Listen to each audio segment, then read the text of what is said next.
This morning, I got myself started talking about KQ's voice, and I've decided to, since I started, let's just continue. So, in my early research, I was able to find an article in the early 2000s that comes from the Daily Commercial News, and this is in my book, from this November 20th, 1958. And in this article, this guy is obviously, it's a commercial news. It's writing about Qvale's dealership. It's writing about his cars. It's writing about how expensive a Rolls Royce is and how he wished KQ would knock a couple of ciphers off the price. And by ciphers, I think he meant zeros at the time. And all of a sudden, in the midst of all this talk about Qvale's dealership, he suddenly says Qvale has a distinctive manner of speaking, almost slow. Something to that effect. So he talks about Qvale's manner of speaking is so unique that he has to comment on how slow it is. He doesn't say anything about Qvale having a thick Norwegian accent so you can't understand him. All he talks about is how slow he speaks. And this is exactly what was described for Zodiac at Lake Berryessa. Brian Hartnell said that Zodiac had a slow, measured manner of speaking and a drawl. Well, a drawl usually means drawing out something. And in about 2009 or 10, or I forget when it was, maybe earlier than that, I was able to get a video of Qvale from someone from England with him being interviewed about Jensen Motors. And during that interview, he says the word car, but he doesn't say car, he says car. He draws it out like a drawl. So to me, Qvale had not only a drawl, but he had a slow manner of speaking, which is exactly what was described for Zodiac at Lake Berryessa. But all people will talk about on the internet is that he had a heavy Norwegian accent, and he didn't. I've never heard anyone say he had a heavy Norwegian accent. No one that's ever interviewed him has said, boy, he has such a heavy Norwegian accent, I can't understand him. That is a pack of lies that people put together in order to try to dissuade people from thinking that Qvale could be Zodiac, that he had so heavy an accent that he couldn't be the person that Hartnell spoke to. Well, Hartnell didn't describe a guy with a heavy Norwegian accent. So, and if you want to, like I said it before, if you want to hear a Norwegian accent, just do a search on the internet and you can find people speaking English with a heavy Norwegian accent, and it's very distinctive. And there are different Norwegian accents up and down the coast of Norway for different areas. But Qvale came to this country in 1929 when he was only 10 years old, so I think that over time he lost his Norwegian accent. And what he was left with was a slow voice, a slow manner of speaking, which may have been a residual from when he had an accent when he came over from Norway. And maybe he spoke slowly so that people would understand him, and he just kept that slow manner of speaking as he lost his Norwegian accent. And of course, he had that drawl way of saying the word car. There was another word that he said in that interview, but I can't think of it off the top of my head. I'd have to give it some thought. That was also distinctive. But the word car really stuck out at me because it was really drawn out. And the one word that Qvale could have said, Zodiac could have said to Hartnell, was give me the keys to your car. But I was never able to get Hartnell to respond to my request to listen to that video. So, that was a dead end.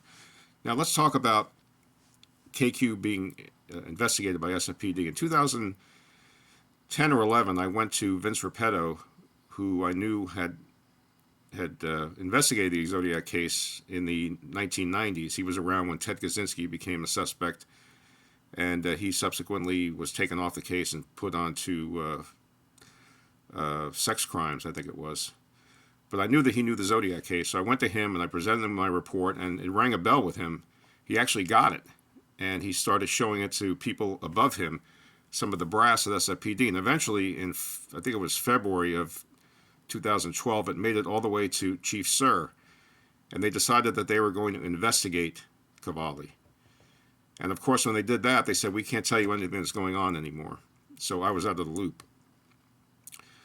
But months and months and months later, I heard that Vince and another inspector went out to Qvale's house. They spoke to him for a while, and they asked him if he would cooperate with the investigation. He said yes.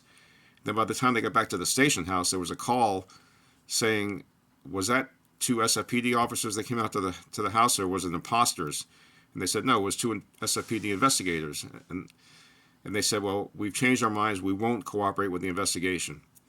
This is where SFPD dropped the ball, because if you watch any TV show, let's say you have a guy, I always use the Tenderloin as an example because that's where all the riffraff apparently lives in San Francisco. Let's say you have a guy that lives in the Tenderloin and you think he killed somebody, and you go out to him and he makes $15,000 a year.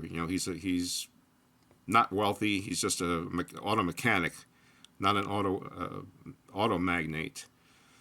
So they go out to him and they say, "Hey, we want to talk to you about this murder." And he says, "I ain't talking to you. You can, shove it. Get away from me. I don't want to talk to you. Kiss my rear end and go away." So at that point, they would thank him, say, "Thank you very much for your time. We appreciate it."